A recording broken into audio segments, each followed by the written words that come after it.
சிறகடிக்க ஆசை சீரியல்ல நாளைய எபிசோட்ல என்ன நடக்குது அப்படிங்கிறத பார்க்கலாம். இப்ப விஜயா வேணும்னே சிந்தாமணிய பழி வாங்கணும் அப்படின்னு சொல்லிட்டு கரெக்டா தாலி கட்ட போற நேரத்துல சிந்தாமணி இங்க வரணும் அப்படின்னு பிளான் பண்ணியே டைம் பார்த்து சிந்தாமணிக்கு ஃபோன் பண்ணி இங்க தான் கல்யாணம் நடக்குது அப்படின்னு சொல்லிடுச்சு இல்லையா இந்த விஜயா. ஆனா விஜயா இந்த மாதிரி சிந்தாமணி கிட்டயும் நம்ம விஜயா சொல்லிட்டாங்க அப்படிங்கிற விஷயமே இங்க வீட்ல இருக்கிறவங்க பார்வதிய தவிர வேற யாருக்குமே தெரியாது. கல்யாணம் முடிஞ்சதுக்கு அப்புறம் எதா இருந்தாலும் பார்த்துக்கலாம் அப்படிங்கிற மாதிரி தான் இருக்கிறாங்க.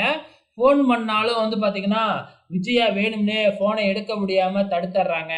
இப்ப கரெக்ட்டா ஐயர் மந்திரம்லாம் சொல்லி எல்லாரும் ஆசீர்வாதம் பண்ணி தாலி கட்ட போற நேரத்துல கரெக்ட்டா சிந்தாமணியும், சிந்தாமணியோட வீட்டுக்காரரும் கார்ல என்ட்ரி குடுத்து நேரா கல்யாணம் நடக்கிற இடத்துக்கே வந்துடுறாங்க.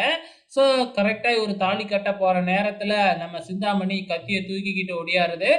நம்ம முத்து எப்படியும் தடுத்துருவாப்புல. நம்ம விஜயா நெனச்ச மாதிரியே அவங்க முன்னாடியே இப்ப கல்யாணமும் நடக்கப் போகுது. இதுக்கப்புறம் என்ன நடக்கும் அப்படிங்கிறத பொறுத்திருந்து பார்க்கலாம்.